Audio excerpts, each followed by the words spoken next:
everyone, today we're going to be finishing off our really fierce lion. So I hope that you enjoyed drawing him yesterday. If you haven't drawn your lion yet, check out the video on how to draw a lion or how to draw a lion part 1 and you'll be able to follow step by step. Don't be scared by all this detail. He's actually very easy to draw. If you just follow step by step, and you're going to be so pleased with yourself that you have done it. So don't let that scare you off. Like this fierce lion's face is very scary. We are going to start off by doing some coloring, and I'm going to start with some black.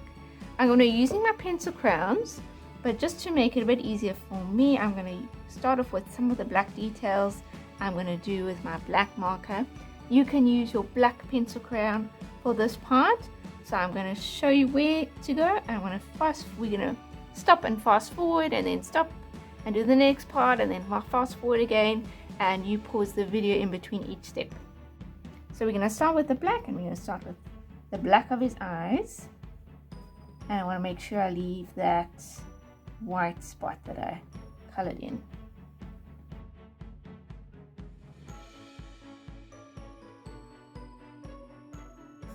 Oh, my black cookie's actually getting a bit tired. It's been working hard.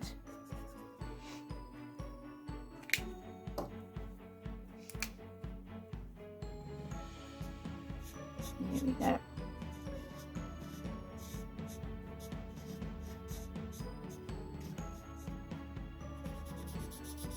Remember, if you're using a permanent marker like this, you must have another piece of paper underneath, because it can go through and get onto the table or something, whatever that you are drawing on. So make sure that if you are using a permanent marker, never just draw on one piece of paper. Alright, and his other ear.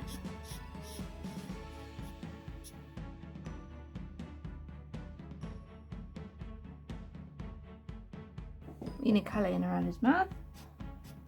Make sure that you keep his teeth nice and white.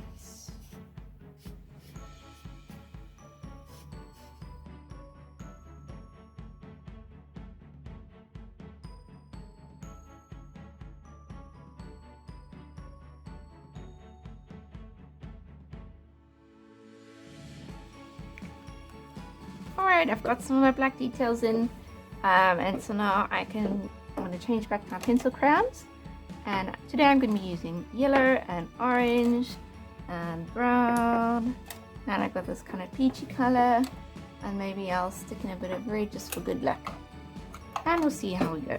Right, I'm going to start off by, I'm going to leave his cheeks and his chin, this sort of area of his face, white for now.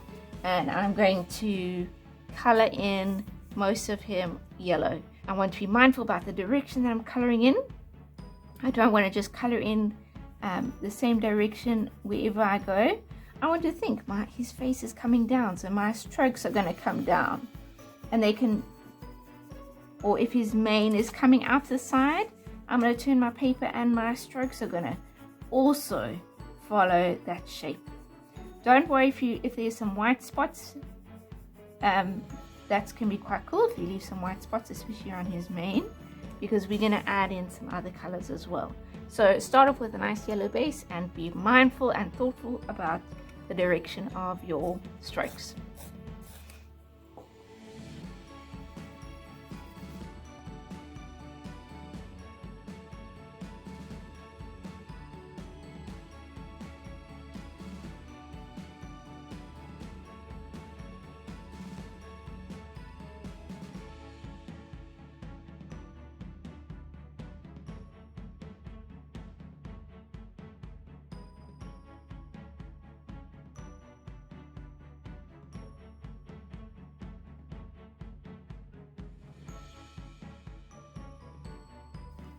Alright, boys and girls, you can see I've got a basic yellow everywhere. It's a little bit rough, but I haven't gone outside of the line. So I've made lots of strokes, I've changed direction, but I've stayed also inside my lines that I had. I'm going to switch to orange now, and I want to deepen some of his colors. I want to bring out some 3D shape.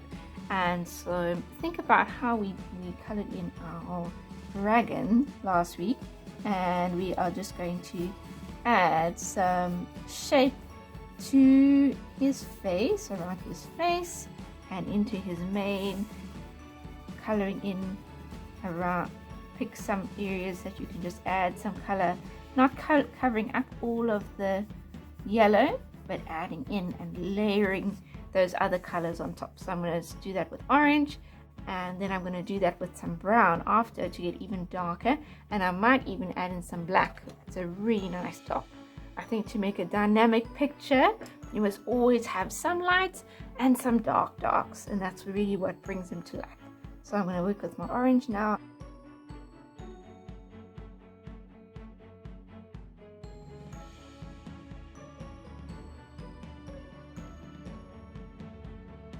Right now I'm particularly looking at around his face. I want his face to come out of me. So right around his face here I'm adding a lot more darker and then leaving some of the yellow. So if you are a bit unsure where to start, then start with that. You want to have dark on his face, and you can see if I add some brown now, that it immediately is going to make his face start popping out of this.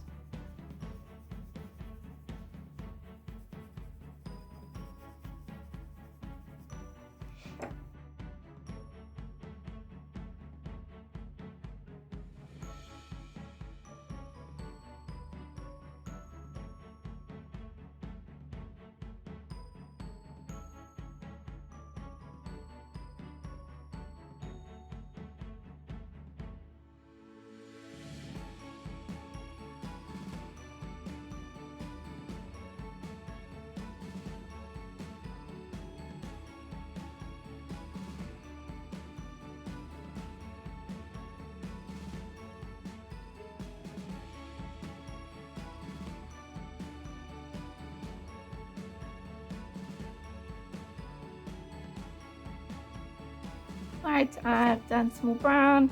I'm going to switch to my black now, and I want to like into crown, and I just want to bring out some really good dark. So I'm going to go around his eyes here and between these small spaces with the black, and I'm going to put a little bit of black just again around in touches around his mane, just so that we can really bring it out. And what makes a dynamic picture is some of those having those really dark, so I want some of that as well.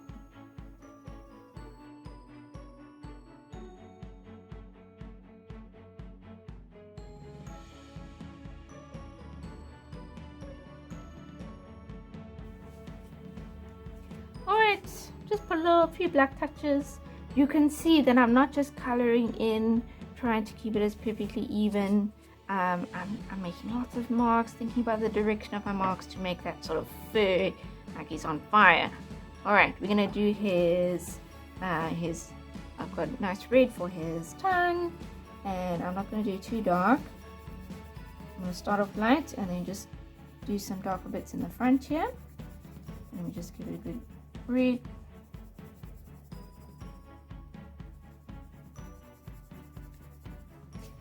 And then darker around the front. I'm also going to use some of this reddy color for his gums, so not too bright. I'm going to put in some of this peach color, and I'm going to take this peach and just do a little bit down the sides of his teeth, just so they've also had some attention. I want them to be mostly white, but just to give them that slight bit of detail.